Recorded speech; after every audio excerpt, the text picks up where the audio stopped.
No excuse. I'm smiling, guys. Today we're at Washington, D.C.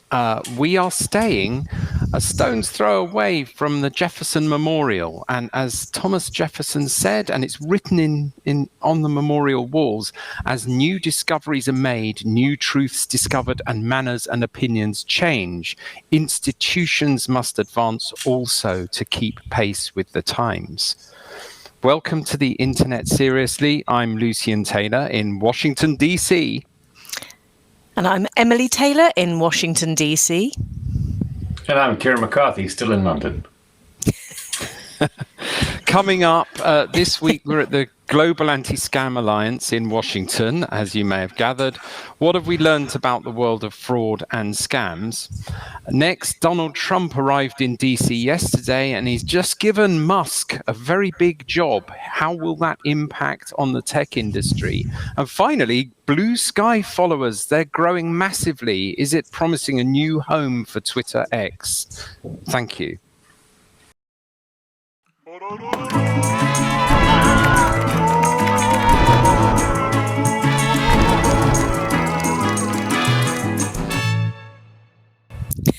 First of all, I am going to say it. I'm going to tell you something about this hotel that we're staying in. When we arrived at this hotel, we were put into a very nice room. I'm not going to name the hotel because of the end of this story. When we arrived in this hotel, you come from the UK, you try and stay up as late as you can, you go to bed early, a couple of hours later, a wedding party arrives next door. I complain to the manager, they move us to a room across the hotel, which is quiet, tiny, but it's fine. And they start filming a porn movie next door. So we hauled the manager up. It's quite clear, and it went on for an hour, We hauled the manager up in the morning, and he's given us the best suite in this hotel, overlooking the White House and overlooking the monument. So there, I told you all first. And if you can see the backdrop behind me, and you can see the monument from Emily. Yeah, I'm just trying to... Our guess this week is, where are we staying? Okay, so anyway, moving on. Emily, this week we're at the Global Anti-Scam Alliance. What have we learned about the world of fraud and scams, which is what they specialize in? Oh, well, it's always a great event, and they mix, good practices and initiatives to try and curb fraud and scams with really moving victim testimony, also research about sextortion of teen boys, which was absolutely terrible to listen to. And they had a guest star, Kitboga, a YouTuber, who spends his life falling for scams. He has married the Nigerian prince. He has fallen for every grandma scam. He also is a software guy, so he's able to show the way that Sorry, Emily, I think we're just looking at a selfie of you. Yeah, I completely fangirled him, partly for my kids who had already heard of him and already follow him. I think he's going to come on this podcast. He's got 3.6 million followers, so not quite as many as us, but we're looking forward to him coming on. Absolutely brilliant. Kieren, have you heard of Kitboga? Yeah, so I looked it up and I realized I actually watched a bunch of his videos in the past. He basically, I quite like his tech. He basically sort of uses voice-changing software to sound like a dear old American nan, and he just drives scammers completely nuts. There's several people that do this now, but he just, these sort of scammers and, that whole process, and he just drives them crazy by doing things like, making a slight mistake when he's about to wire hundreds of thousands of dollars. So they're screaming down the phone, "Oh, sorry. Yeah. I made a mistake there," and he does it again and again and again for hours. So that's why he's got a big following, because he's just... Now, Emily, that and that was the theme of this. I mean, we're going in there with serious solutions for data sharing, but they're serious, and you're about to tell us about a 100-year-old former FBI agent and his story, and we heard from sexploitation experts talking about, I mean, really, really harrowing stories from young people who were contacted by scammers and took their own life within half an hour, within 2 hours. The scammers have got it so refined. And before you trying to summarize that, I wanted to contrast that with the fun stuff that actually gets the attention, the Kitboga. You need all of this. People are getting very interested in getting the scammers back, and people seem desperate to hear the story that they're not just losing this game. But it's a bit of a whack-a-mole, isn't it? It is, but I think the job that people like Kitboga are doing brilliantly is engaging people and raising awareness without being boring, lecturing and gloomy. He makes it fun, but actually the message is incredibly serious, which is that almost everybody has had attempted scams if they haven't fallen for them themselves. And he makes it funny, and that makes you watch it, but you're also kind of learning. I mean, it really makes me sort of contrast a lot of the work that we do and a lot of the conversations that we have, which are ultra serious, long papers, really, really, underpinned by solid research, and they get hardly any reads. And so the reach that people like Kitboga have are really, really stunning. And it shows us that, actually a message of doom and gloom, whether it's about climate, whether it's about online life, whether it's about scams, people need a bit more fun and they need a bit more hope in their life. But yeah, you're right. Even if everybody became a Kitboga and started to scam the scammers back, I don't know if that's really going to solve the problem. But it's certainly brilliant to watch, and he was also an incredibly nice person to talk to. I have a theory, and Kieren, you need the notes as well. He smiles all the time. So he's on stage and he's talking about these harrowing stories, and he's talking about people, and they were trying to shoot me, and they're going to come to Washington, and they've named my address, and he's just smiling all the time, And so I think he's smiled his way to 3.6 million followers. Yeah. And according to our PR person, Guy Bellamy, we all need to smile all the time. So here we go. But Emily, the 100-year-old FBI guy, that was amazing. Oh, that was amazing. So this is William Webster and his wife, Linda Webster. And the title of their talk was "Scammers Picked on the Wrong Couple." Right. And this chap appeared, he's 100 years old, very, very frail, but clearly an amazing guy with loads of dignity. He served in World War II and the Korean War. He was a judge. He was a former director of the FBI and the CIA. And he nearly got scammed by being phoned up. A charming guy who told him he'd won $72 million. His wife overheard it. Cut a long story short, the conversation turned sour pretty quickly, and the guy started threatening to kill them in great detail. Terrifying, actually. They taped the conversations. And thanks to the tenacity of Linda Webster, his wife, the guy ended up getting arrested when he travelled to the US a couple of years later, and really made it their life for the last 10 years to raise awareness about seniors fraud, because the sort of approaches that senior people get. It was moving, it was inspirational, and an incredible couple, especially, both of them, but for different reasons. Thank you very much. I love the idea of threatening a former director of the CIA. I mean, that is not a great idea. Yeah. Not a great idea. Not a great idea. He's serving time now. So, and I mean, but the rest of the message from the conference is there's a lot of big tech and law enforcement and banks in that room. the domain name industry, which is the hub, it's, wherever you see scams, you see links. The domain name industry are completely absent from this event. They're completely absent from this discussion, and they're actually cancelling and ghosting people who talk about this problem, but they are at the center of the problem. But everyone else really wants to chip in, help. I've had people from Federal Trade Commission in the US. We're seeing this. Attention, anyone listening on podcast platforms, this has been removed because it is a secret. They all want to talk to us about what to do about this proliferation of scams and fraud online.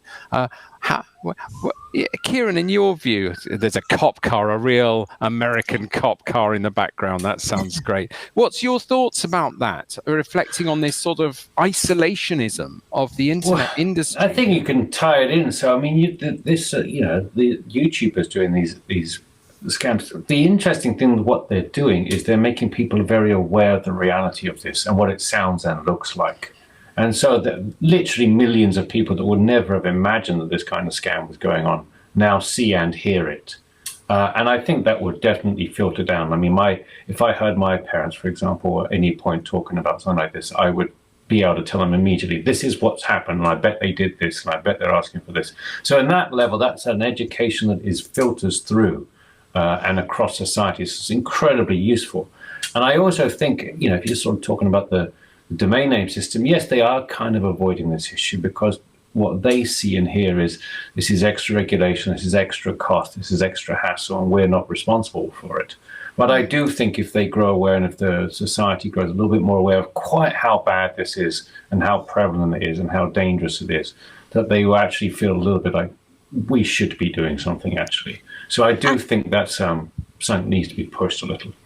Yeah, there was one registrar in the room actually, and very vocal, and who joined up to the Global Anti-Scam Alliance then and there as a foundation. Sorry, he was their fastest sign up. He attended the Global Anti-Scam Alliance from the day before, and was really actually very open about practices in the domain name sector, quite critical, but also very enthusiastically getting involved. But that's really the only. I think that there was a domain name panel in Brussels in the summer, which showed some good practices. But really, this isn't a circuit that the domain name industry are on. And I guess if they were, it would be an endless discussion about whether they're to blame or not. And clearly nobody thinks the domain name system or the domain name industry is wholly to blame for an epidemic of scams. Well, I think there is a part to play. It's an important part of the ecosystem. I mean, worse, I think it's their absence in the room. It is becoming loud. People are sort of thinking it's the domain name industry's fault. And they just are so angry and upset about what's happening. They need somebody to blame. And the absence of those voices in the room is making them a target. And, I do think they have a point to an extent, but they need to come and make that point in these circles and not just sit in ICANN in a bunker in the RRSG. Anyway, enough of that. Charlie, you're up. And first of all, I'll warn you, Kieren, it's your Tech Room 101 this week. So you've got to think of it. Just to get you thinking, it's later on, so you've got time to think about it. But might I suggest plug-in audio devices? Anyway, Charlie, guilty pleasure online. What is your guilty pleasure online?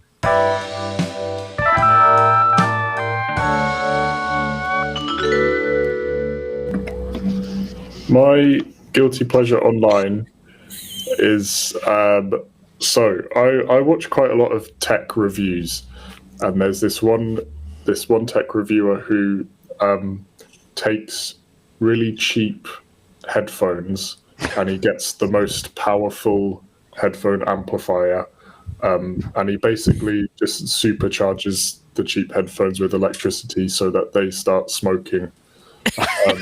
Because they can't handle the amount of sheer power being thrown into them. Sorry, Charlie. Do they go on fire? Not quite, but they start, like, steam starts coming out. This is great. Charlie, you are our sound engineer. Is this sort of health and safety advice that you're giving here?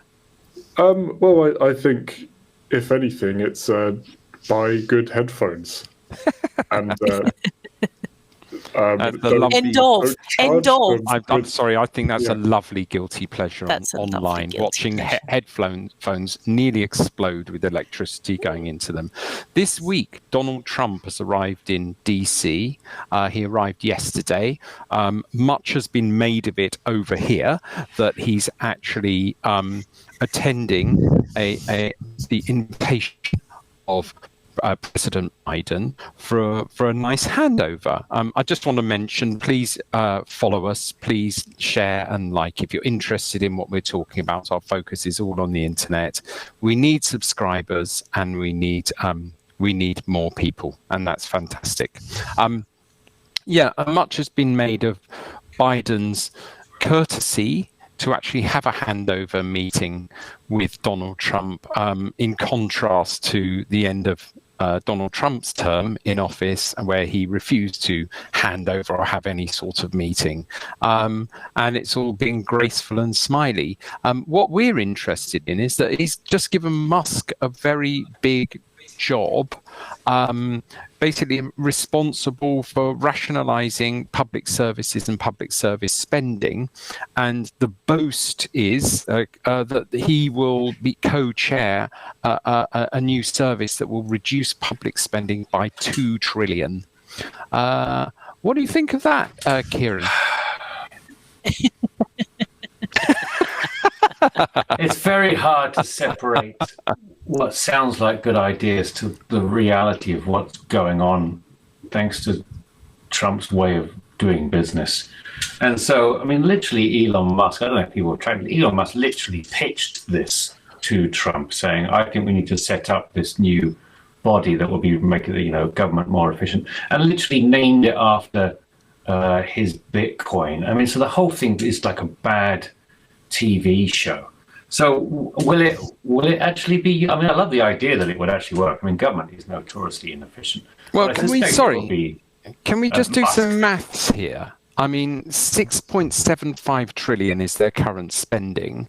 75% of that is what they call non-discretionary. It's baked in law. And so although Trump's got all the power, he's going to have to get Congress to agree to make some swathing cuts before Musk, or rather the person who's co-doing this work with Musk. Let's face it, Musk isn't going to arrive in the back rooms of the White House, is he, with a spreadsheet? But even if he did, and even if he was good at spreadsheets, and I argue that he's not, because mathematically 25% of the budget is discretionary. So that's, the amount he's boasting he can save is over a third. Only 25% is discretionary, so that doesn't add up, of which 50% of that is on defense. So where are the cuts? Things like, I'm thinking about the tech industry, investment in ecological server farms, and obviously security and things like that. We're talking to security officials in the Global Anti-Scam Alliance who are feeling like these discretionary budgets, anything else discretionary is just going to be thrown out already. Emily, didn't we hear from somebody about the potential impact on academia and academic research? Yeah, I think there's a lot of worry in academic circles about whether they're doing allowed research. You're not allowed to do that sort of research. It is not, what is it? It's too woke, your research. You need to do much more that's aligned with the objectives of the government and the I've been told that we mustn't use the word woke anymore or give it any value because it's an incredibly insulting word, and increasingly so to more and more streams of people. Very woke of you. Thank you very much. Yeah, Kieren, you've got to help me out here. I'm treading a fine line between friends and family and the public. So, yeah. You let the side down there, Kieren, didn't you? You had to do it. You had to let the side down. I'm going to, Kieren, you go and talk to your... You had to be unserious for a second. Well, anyway, woke is used as an insult to basically sort of left-wing thinking, and it's a catch-all that's really sort of like anything that's dealing with progressive or complex issues must be cancelled. And they're talking about cancelling budgets for inappropriate research into I'm sure they'll love sort of research into topics about how to export immigrants, but the softer things like the arts and things, they're all up for grabs. It's an interesting one. And it's been really interesting being here in Washington DC this week. It feels really subdued. I don't know if this is me just reading it in, and whereas in 2016 a lot of US friends were really shocked and really vocal and needed to talk about it, I think people are just sort of too worried to. And they're really not really wanting to talk about it, but they're quite subdued, quite worried, particularly, as you say, Luce, those in academia, those in the sort of research areas. Interesting place to be this week. It won't be just that, it'll be the civil service as well. Last time, I know I lived in the States for a long time, and quite a lot of people worked various levels of government, and they really didn't like the last Trump administration, not because of what you would imagine ideological reasons, but because it ended up being run really in quite an insane way. Although apparently the Obama administration was also run in a mildly insane way, but it was the things that had always been done were just sort of there to be thrown away in a second because somebody decided they didn't like them anymore. It was just extremely unstable and uncertain. And then people were promoted way beyond their abilities because they got the ear of the president or one of the people around the president. And everybody knows that's what's going to happen again. So I imagine we're going to lose more very talented civil servants in America, and that's not good for the country. And that's an election promise, isn't it, Kieren? That something like a third of the non-partisan civil servants will be fired, and then political appointees in their place, which really erodes one of the major checks and balances against executive power.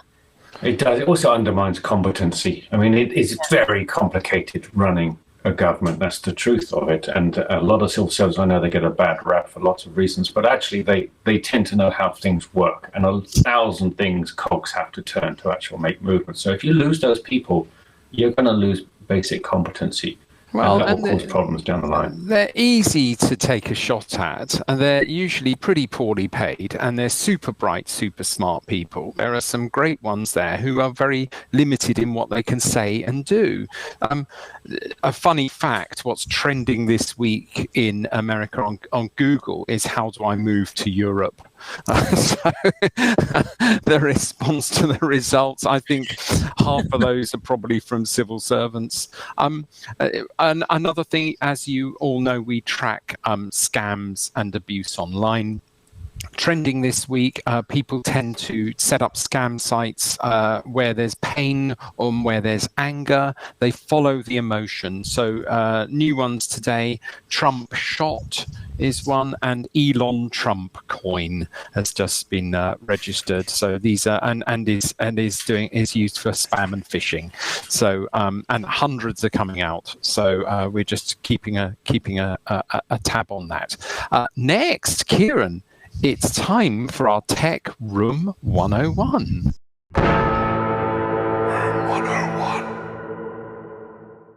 Kieren McCarthy, what is your Tech Room 101? It is this concept of smart homes, and it will work with Google Home / Alexa / whatever. I know what you've been doing for the last week in your new how's home. that going? Yeah. I hate it. So we have we've got a new dryer because the old dryer packed up, and I've got a new radiator because it was, I'm down in the basement, as you can see now. It's too cold down here. And these things were sold as working with Alexa, working with Google I'm Home. sorry, Kieren, what do you want to do? Did you fall for it? What do you want to do? Well, with it your does humble work. dryer? It works Remotely. with, but in the most basic, infuriating ways. But what are you trying to do? Well, What are you going to do? You're going to What are you really useful. program Tell your me- dryer to while you're sort of out and about, you're like, hey, dryer, dry clothes now. Well, what it does You have to have do- a robot to fill the dryer. It tells you things like, it's full of water and so you need to empty it. It tells you like, oh, this cycle's ended and things like that. So on that level, if you're not in the same room with the dryer, you can't hear it, you sort of go, oh, good, that's done. So that's kind of useful. And the radiator is very useful in the sense of like, I don't want it on all the time. I want it on like half an hour before I'm going there so that it warms up. So there's components to it that are useful. Is it worth But the pain, Kieran? Is it worth the No. pain? I'd rather just turn it on and off now. Just I'm go so down. Remember, set an alarm. Go down. But this is the best. Time I got to tell you plug, that. one- I got to tell you the best thing is that apparently the dryer works with Google Home, right? So it does. It pops up. This took 15 minutes to happen, and all it can do is turn the dryer off, and then you have to physically go to the dryer to turn it back on again. So this works with. It basically does one thing, and one thing only, and it's actually very inconvenient because you can tap it by mistake. So, I mean, Kieren, you sound like Space Odyssey. You sound like you're in this void with Hal not behaving properly. It's horrible. Trying to get your the Hoover dryer to says, work. I can't let you do that, Kieran. I just want my clothes. Anyway, So- away from Kieran's rather sad tech hell, Blue Sky followers are growing massively. Is it promising a new home for Twitter X? Kieren, you wanted to talk about that. Yeah, I think this is an interesting one. So, so Blue Sky is sort of, it was set up by one of the people that set up Twitter originally, and it's seen a massive spike in users, and we'll see if this goes on. But Can you just tell us what it is? Because I'm not on it yet. It's a sort of Twitter alternative. That Twitter's really good at that sort of short form, rolling information, very fast, which we like, which is why a lot of people still use Twitter. But Twitter has been pretty obnoxious of late, and it's been throwing up really awful content persistently. And a lot of this has to do, unfortunately, with the narcissistic egomaniac that took over and now runs it as his private plaything. And I do think that the tie-in with Trump has caused a lot of people to say the hell with it. And what a lot of people are excited about today was The Guardian, the UK newspaper, said we're no longer going to be posted on X. And they've written some rationale saying there's too much unpleasant content. It's not worth the effort anymore. And that seems to have, at least I watched, so I saw that and I watched, I'm on Blue Sky, I'm on various things, and I saw my followers ticking up. So today, a lot of people seem to have made that shift. And this question occurred to me was, and the big answer is, look, they've got 15 million Blue Sky users. They've got, nearly 1 billion Twitter users. And it occurred to me, does it matter? If all the people that I want to talk to or listen to are on one app, that actually might be better than having to deal with the other 900 million people who, frankly, I'm not that interested in what, their views are all day, every day. It's impossible to scale. So I was wondering, I wonder if Blue Sky ends up being, full of the things I'm interested in, which is internet, UK, US, politics. If all the people that I've followed and sort of are interested in are on there, that would actually be a much better service for me than a vast one where I just have to deal with endless hundreds of millions of useless comments. Emily, what's your view on that? Elon Musk's come in. He's done his, we see the rehearsal of his efficiency drive. He's sacked. He's taken 8,000 staff down to 1,200. Kieren says he's destroyed it effectively. There's a new home, a new mothership coming.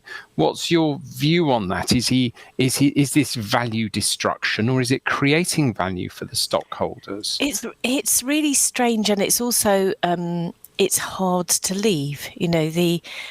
I remember when Elon Musk first took over, there was a lot of chat about, people going, I've joined Mastodon.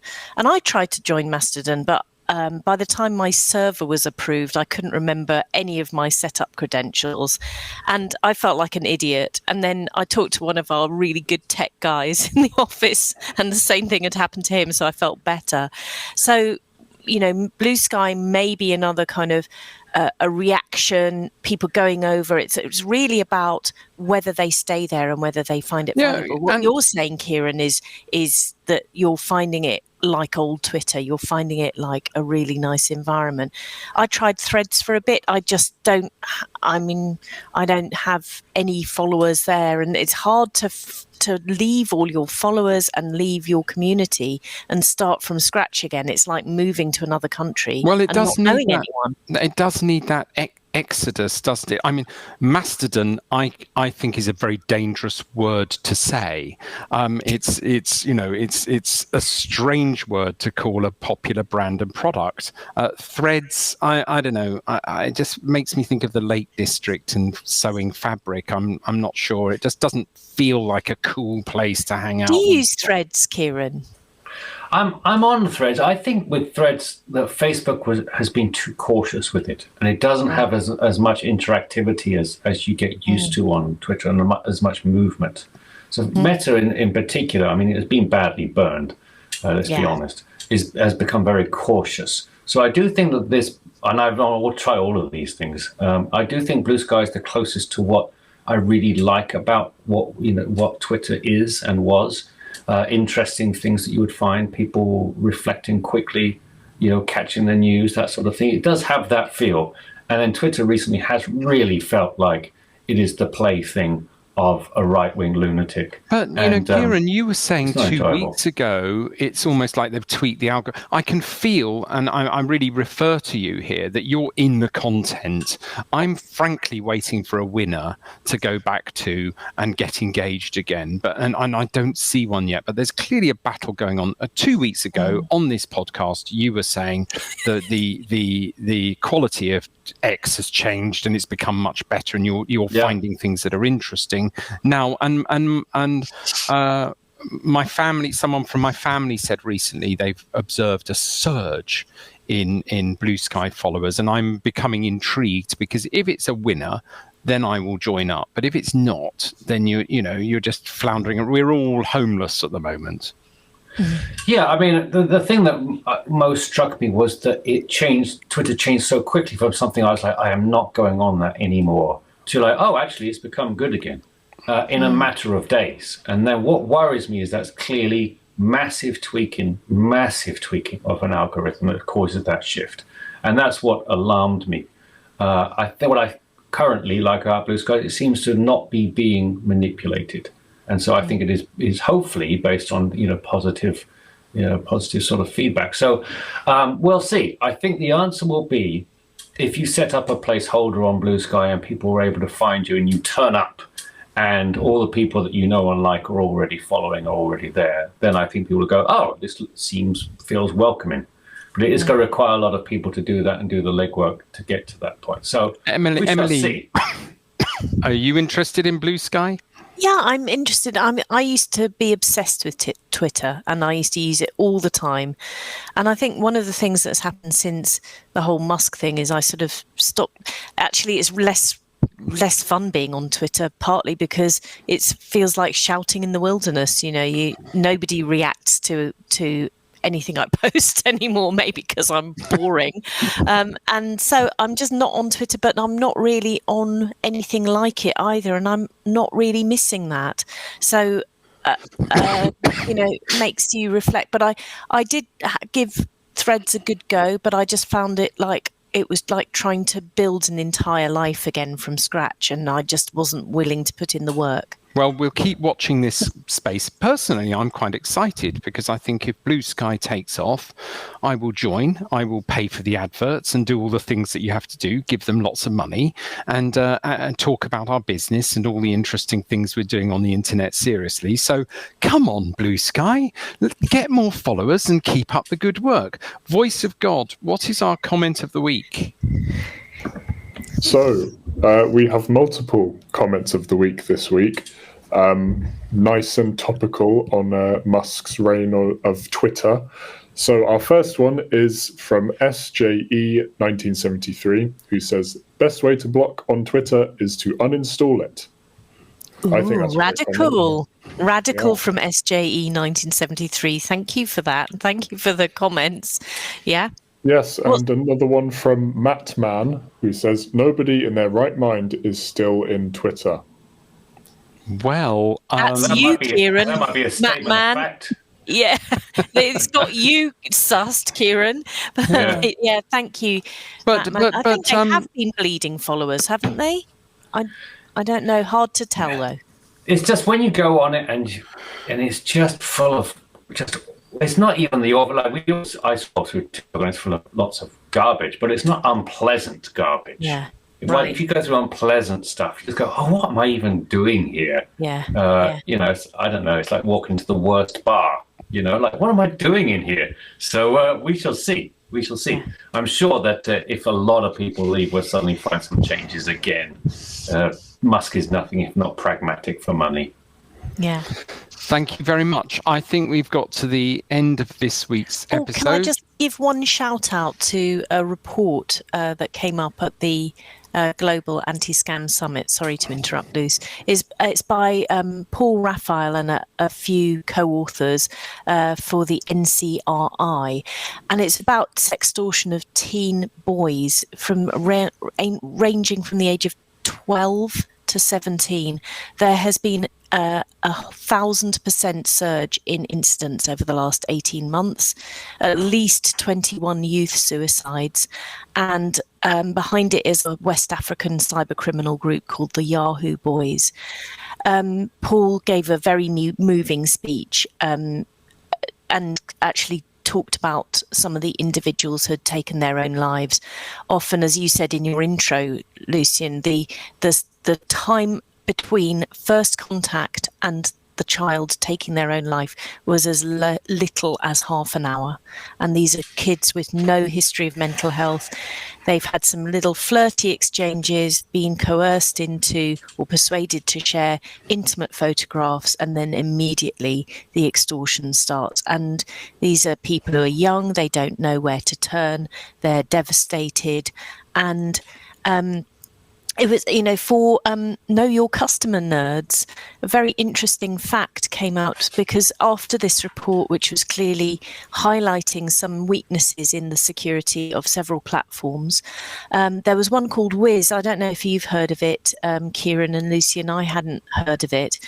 But after that report came out, they implemented a safety feature that required all profiles to be verified, meaning that they made sure that the profile pictures on the accounts matched a real face, biometric scan, to ensure that they were really representing themselves and not a fake identity. Now, Kieren, Lucien, we've been working on studying Know Your Customer techniques, and one of the big gaps that we've been struggling with is there isn't really much proof that it works. But what Paul Raphael told me in a follow-up exchange was, that after those changes had been made, the number of incidents on the platform Wiz went right down. They also prevented scammers from taking kids off the platform. So it shows that, we're in this sort of moment of despair, feeling like cybercrime and these extortions and deaths of young kids who are at an age where they're sort of exploring their sexuality, and people take advantage of it. Kieren, implementing small things can work. Yeah, Emily, thank you so much for that. And this is a really seriously part of the internet. Seriously, Kieren, I'm going to let you respond to that. I know we're taking a bit more time today, but this is an enormous. The guy was telling these stories of people, people who had attacked children and they'd taken their own lives and were boasting about how the children were begging for their lives. I mean, this was probably the most shaming thing to be a person who actually is part of the internet ecosystem, to see it working so efficiently to attack children. And you've got young people. I know there's a whole swathe of the internet which is like, what about the kids? But this goes beyond everything, surely. Yeah, I've heard stories anecdotally like this, but that's really shocking. With a totally different hat on, I sort of created a educational course to try and help children 11 to 14 get an understanding of this. And unfortunately, especially in the UK where they made it compulsory, a lot of children are being taught fundamental things to understand, and also which includes don't take explicit photos and share them with people that you don't know. And it's sort of instilled in them at an earlier age. But I do feel that we had a generation who are really taking the brunt of this technology and haven't had those lessons instilled, and it's just awful to hear. And now, with AI, these kids think that they are taking photos and sharing it with people that they know. Girls in their class. We had one case in Scotland. It's a very important subject, and I want to keep coming back to it. And with that, on that serious note, I'm going to end with another quote that we saw written on a wall this week. In the comments, please guess who this is from. True peace is not merely the absence of tension, it is the presence of justice. Thank you very much.